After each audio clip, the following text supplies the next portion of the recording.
A gente está entrando aqui em 2025, mas o campo político já está pensando onde? Lá em 2026. Pois é, alguns governadores querem ali uma vaga na disputa ao lado do presidente Lula, que deve se candidatar à reeleição para um 4º mandato. Eu vou chamar aqui de novo os nossos analistas, aqui Pedro Venceslau, para a gente fazer mais um bate-bola sobre 2026, daqui a pouquinho a Basília vem, mas Pedro, quero começar contigo, porque a gente está falando desse cenário. Você sabe que a gente começou a falar essa edição do 360 falando disso, e a gente não citou, falei aqui de governadores, mas a gente não citou uma pessoa que, se aparecer e deve ser candidato à presidência da República, deve criar ao menos confusão. A gente não falou do Pablo Marçal, Pedro Venceslau, que, olha, causou confusão na Prefeitura de São Paulo,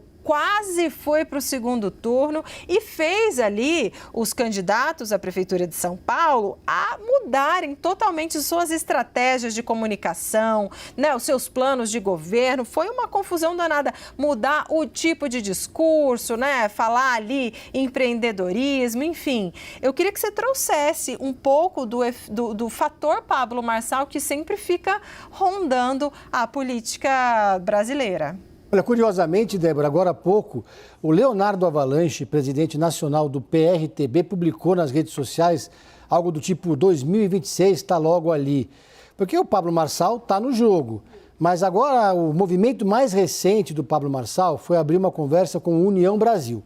Quando ele terminou a campanha pela Prefeitura de São Paulo, na primeira conversa com os jornalistas, ele disse o seguinte, que ele tinha 2 planos na mesa.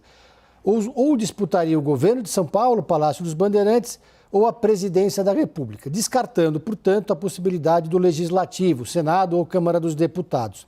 Mas aí tem outro player no União Brasil que já foi, de certa forma, lançado como candidato a presidente, que é o governador de Goiás, Ronaldo Caiado. Ronaldo Caiado está de férias, eu vou falar com ele, inclusive, amanhã, para falar um pouco sobre os projetos eleitorais. Ronaldo Caiado, que, aliás, um parênteses aqui, é muito próximo do Ratinho Júnior, os dois, ele foi homenageado, o Ratinho Júnior, pelo Ronaldo Caiado na Assembleia Legislativa de Goiás, então, eventualmente, pode até dar jogo ali, mas o fato é que o Pablo Marçal, se for para a União Brasil, vai ter que fazer alguma composição ali. O que ficou muito claro para o influenciador é que não dá para vencer uma eleição nacional para a presidência da República num partido tão pequeno como é o PRTB. Ele chegou muito perto disso aqui na capital, mas uma coisa é uma eleição em São Paulo, outra coisa é uma eleição nacional.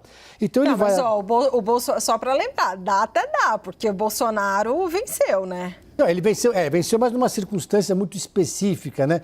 2018, Sim. Teve a facada, teve a questão do Lula preso. Claro, é sempre possível vencer uma eleição nessas circunstâncias. Mas o Pablo Marçal, aparentemente, vai preferir uma coisa mais estruturada, porque ele saiu grande da eleição pela prefeitura, saiu como nome nacional.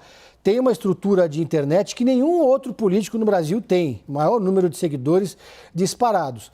Então ele é um player, mas tem mais um nome ainda, Débora, que a gente precisa colocar nessa lista. O governador de Minas Gerais, Romeu Zema. O Romeu Zema vai terminar o seu 2º mandato à frente do governo de Minas. Também já foi ventilado como candidato a presidente, mas deixou claro que aceitaria eventualmente ser candidato a vice. Então tem uma composição, né? Você tem então, o candidato a presidente e o candidato a vice. E ainda tem um outro nome ainda que a gente precisa botar nessa lista. O governador do Rio Grande do Sul, Eduardo Leite. Nesse caso, o presidente do partido, do PSDB, o Marconi Perillo, já deixou claro, ele é o candidato do PSDB. Mas aí eles ainda apostam numa estratégia que não deu certo em 2022 e não deu certo em 2018, a tal da terceira via. Né? Eduardo Leite vai terminar o 2º mandato à frente do governo do Rio Grande do Sul em 2026 e o PSDB, que está em frangalhos, vai tentar viabilizar essa estratégia de criar um outro movimento que seja um movimento de frente ampla contra os extremos. Certo. Vou chamar agora aqui para o nosso papo, Pedro, a Basília Rodrigues, para a gente falar então também, Basília, sobre esse possível cenário de 2026 que continua muito aberto, né?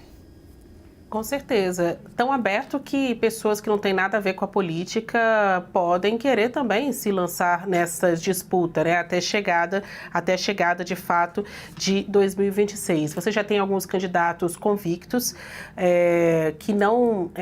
que a gente não sabe se vai mesmo ser confirmada essa candidatura, mas são candidatos que no cenário político eles são claros, né? O presidente Luiz Inácio Lula da Silva é o candidato dele mesmo para uma eventual campanha em 2026. A gente não sabe como o Lula, como o governo vão chegar até lá, mas se as eleições fossem hoje, o governo não teria outro nome, senão o próprio Lula para lançar, não é mesmo? Você tem o Ronaldo Caiado, o governador de Goiás, que até já ampliou a sua articulação política pelo país, criando escritórios em outros estados que não Goiás, para falar de política, para levar alguns dos seus entendimentos, como o que ele considera importante para a segurança pública, por exemplo. Isso foi notícia, a gente chegou a divulgar no site da CNN Brasil, que é como a criação de escritórios políticos, né? Uma etapa embrionária ainda, já que não é campanha, nem é 26, mas o governador Caiado já se espalha pelo Brasil para se tornar mais conhecido de eleitores que não sejam somente os goianos e chegar forte em 2026. Estes são os candidatos convictos, a exemplo do Pablo Marçal, que com certeza deve vir com alguma coisa em 26, talvez a presidência da República. Para os outros, o cenário está mais nebuloso, né? Quando a gente pensa em Tarcísio Freitas, que bate o pé e diz que vai seguir para a reeleição de São Paulo, mas a onda política da direita, especialmente centro-direita, quer lançá-lo a esta candidatura em 2026. O presidente Lula tem tentado conversar com todos os governadores de maneira igualitária, tentando trazer esses apoios aqui para Brasília, tete a tete, mas é claro que, ainda que o assunto seja 2025, todo mundo está de olho em 26. Eu estou aqui me apertando para dar uma informação ou não, mas a gente já publicou no site da CNN Brasil, olha, a reportagem da Maria Clara Matos, ela falou com a assessoria de comunicação do cantor Gustavo Lima, que foi a notícia agora à tarde, se candidatando, lançando o seu nome à candidatura para a presidência da República. Notícia do site Metrópolis, que conversou com Gustavo Lima, trouxe declarações do cantor em que ele diz: o meu nome está à disposição, caso o país venha a precisar. Fomos atrás, então, falar com o próprio Gustavo Lima, com a assessoria dele. A Maria Clara Matos, nossa repórter, falou com a assessoria de Lima, que negou que existam, no momento, conversas a respeito de filiação do cantor a algum partido político. E por mais que eu também queira ser presidente do Brasil, antes de me lançar a esta candidatura excepcional, preciso estar filiado a algum partido.